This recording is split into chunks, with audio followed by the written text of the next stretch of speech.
안녕하십니까 여러분들, 산책처럼 사주입니다. 이번 시간은요 재미있는 지장간이라는 제목을 만들어 봤습니다. 아시다시피 저는 지장간을 대단히 중요시 여기고요. 그 이유는 제 채널에서 정말 무수히 많이 말씀드렸던 것 같아요. 천간의 순수한 글자가 12지지 속으로 들어간 것이 지장간이기 때문에 우리는 그 순수한 기운을 먼저 알아야 되고, 그리고 그 지장간에 대한 이해도가 높아야 된다, 이런 말씀을 자주 드리잖아요. 그래서 그런 지장간이 왜 중요한지 이런 것에 대한 설명은 조금 배제하고요. 오늘은 요 지장간에서 우리가 발견할 수 있는 일정한 규칙에 대해서 한번 말씀드려보고자 합니다. 그래서 우선 지장간에 대해서 설명을 드려야 되니까 제가 12지지와 지장간을 좀 빠르게 써보겠습니다. 이거 언제 다 쓰나 싶긴 할 텐데요. 이것도 쓰면서 여러분들 공부되시게끔 제가 말씀드릴게요. 자, 우선 갑목이 여기 있고요. 갑을 병정, 경신, 임계 이렇게 흘러가고 있습니다. 자, 무토와 기토는 중간자적인 역할을 하고 있기 때문에 이 무토와 기토를 보고 우리가 어떤 특정한 계절을 차지하고 있다, 이렇게 이야기할 수는 없습니다. 어떤 윤활유나 조력자 같은 역할을 하고 있거든요. 그럼 무토와 기토를 천간에서 빼게 되면은 갑을 병정 경신 임계가 나오는데, 그게 바로 봄, 여름, 가을, 겨울이 되겠죠. 네, 그래서 제가 지금 지장간에서 무토와 기토를 다 빼고 이렇게 적어봤습니다. 그러니까 우리가 알고 있는 그 천간의 모습이 그대로 나오죠. 자, 이번에는 제일 아랫열 한번 써보겠습니다. 굳이 어려운 이야기, 여기라든가 중기라든가 봉기 이런 얘기는 안 할게요. 자, 여기도 갑을 병, 정, 경, 신, 임, 계 이렇게 돼버리죠. 이상하네요. 지금 지장간에 가장 윗열 그리고 가장 아랫열을 써보니까 봄, 여름, 가을, 겨울, 봄, 여름, 가을, 겨울 이렇게 나오고 있습니다. 자, 저는 이거를 이렇게 말씀드립니다. 이 지장간을 시간의 순서로 보고 있죠. 위에서부터 아래로, 그리고 왼쪽에서 오른쪽으로. 우리가 2월 다음에 3월이잖아요. 인월 다음에 묘월이 오는 것처럼. 자, 그런 시간 순서대로 위에서 아래로, 왼쪽에서 오른쪽으로 시간 순서대로 보니까 갑목이 여기에서 시작이 돼서 그대로 이어지고요. 이 갑목이 을목으로 변했다가 다시 그대로 이어지고요. 여기도 마찬가지죠. 병화로 시작을 했다가 그대로 이어지게 되고요. 병화가 정화로 변했다가 다시 그대로 이어지게 됩니다.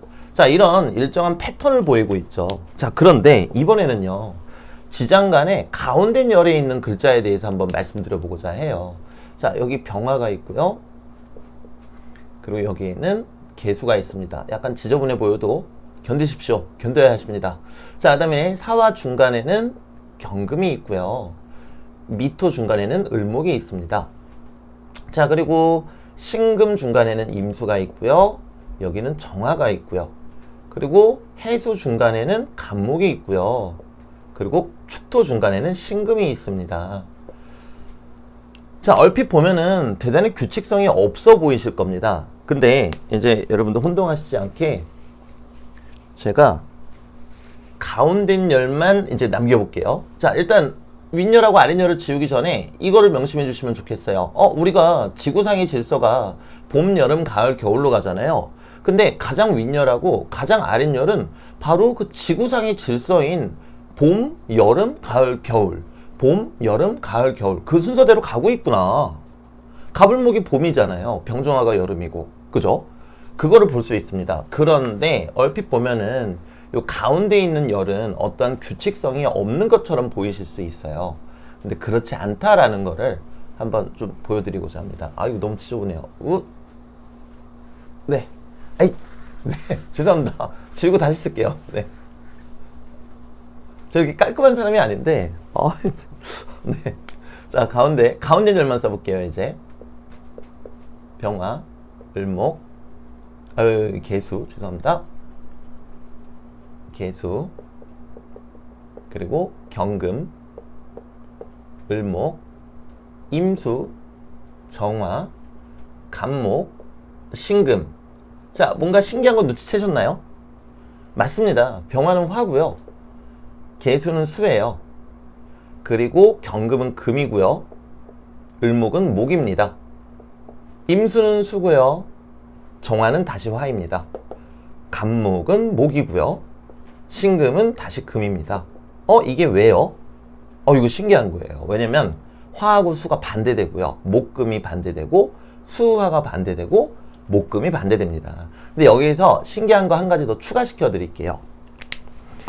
자, 요 가운데 있는 글자가 여기는 비어 있는 것처럼 보이잖아요. 간목에서 을목 이렇게 써져 있으니까. 근데 사실은 간목에서 을목으로 변화하고 있단 말이에요. 그러면은 간목에서 을목으로 변화하고 있으니까 여기도 목기운이라고 제가 그냥 이렇게 편의상 적어 볼게요. 자, 그리고 여기도 병화가 정화로 변하고 있어요.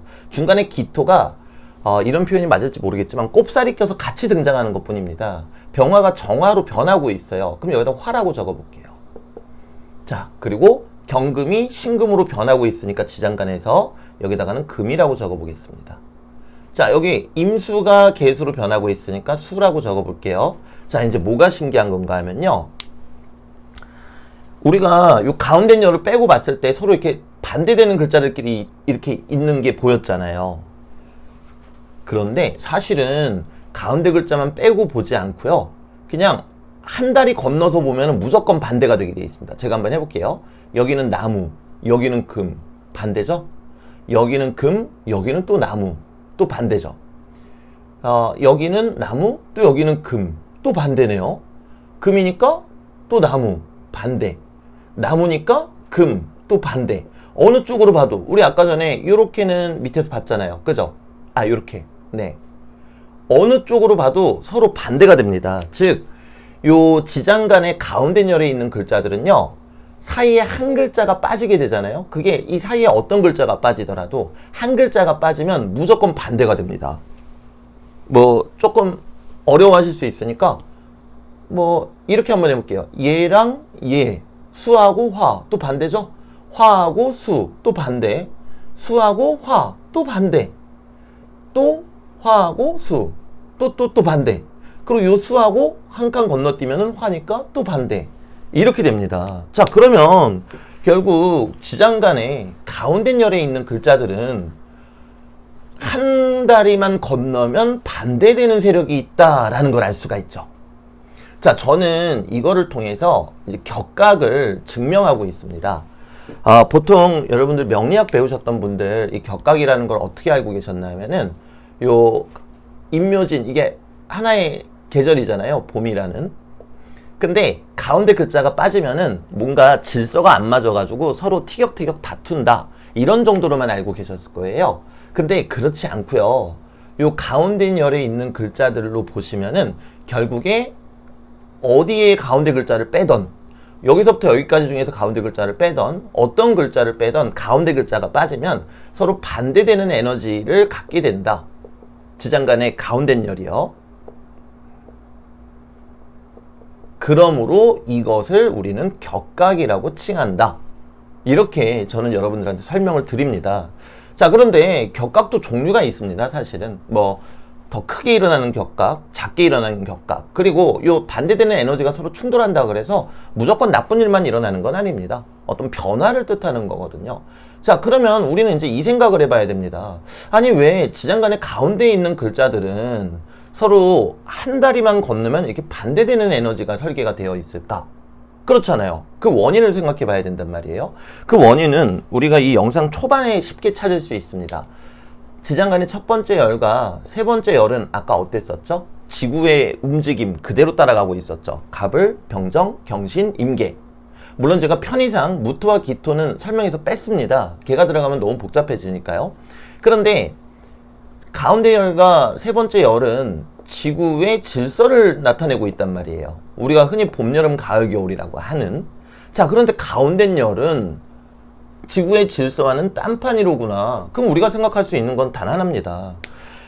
이 역학이라는 거는 두 가지 것으로 이루어져 있잖아요. 하나가 천간, 즉 하늘, 우주이고요. 그리고 두 번째 또 다른 하나가 지지, 땅 또는 지구입니다. 근데 윗열하고 아랫열은 지구의 질서를 뜻하고 있으므로 그럼 가운데 열에서 이렇게 맞지 않는 것은 서로 반대되는 것은 하늘의 질서를 논하고 있겠구나. 그리고 하늘의 질서와 이 땅의 질서가 서로 다르다 보니까 얘네가 뒤엉키는 과정에서 1열과 지장간의 3열은 지구의 질서를 그대로 가게 되지만 하늘의 질서는 뒤엉키면서 들어갔는데 그냥 무작위로 뒤엉켜서 들어간 것이 아니라 이런 일정한 패턴을 가지고 뒤엉키면서 들어가 있구나. 이 역학이라는 게요, 대단히 감각적이에요. 네, 그리고 대단히 정교하고요. 아주 뭐랄까요, 반도체처럼 아주 그 세밀한 부분 안에서도 일정한 패턴이 계속해서 반복이 됩니다. 그래서 이 강박을 치료할 때도 좀 도움이 되지 않을까, 네, 그런 생각도 진짜 들 때도 종종 있어요. 자, 그러면 여러분들 이해되셨죠? 정리 한번 해볼게요. 우선 지장간에서 첫 번째 열과 세 번째 열은, 지장간의 첫 번째와 세 번째 열은 지구의 질서를 논하고 있다. 즉 우리가 체감할 수 있는 계절을 논하고 있다라는 거죠. 하지만 지장간의 2열, 즉 가운데는 우주의 질서를 논하고 있겠구나. 왜? 지구의 질서를 따르지 않으므로. 아니 근데 지구의 질서를 따르지 않는다고 우주의 질서라고 논할 수 있나요? 당연하죠. 경우의 수가 두 개밖에 없으니까요. 왜? 천간하고 지지, 우주와 지구. 그러니까 우주의 질서라고 얘기해도 된다라는 거죠. 자, 그리고 이 2열은 가운데 글자가 빠지게 되면은, 여기서 이제 가운데 글자라는 게요, 요렇게 1, 2, 3이 있는데 2번이 빠지든 아니면 2, 3, 4가 있는데 3번이 빠지든 이걸 뜻하는 겁니다. 네, 지장간의 가운데 열을 뜻하는 게 아니고요. 요 사이에 가운데 글자만 요렇게 빠지게 돼도 서로 충돌하는 에너지가 생기는구나. 그리고 이 충돌은 변화를 나타내는 거지 무조건 나쁜 걸 뜻하는 것은 아니다. 그리고 우리는 이거를 학술적으로 격각이라고 부르기로 했다라는 겁니다.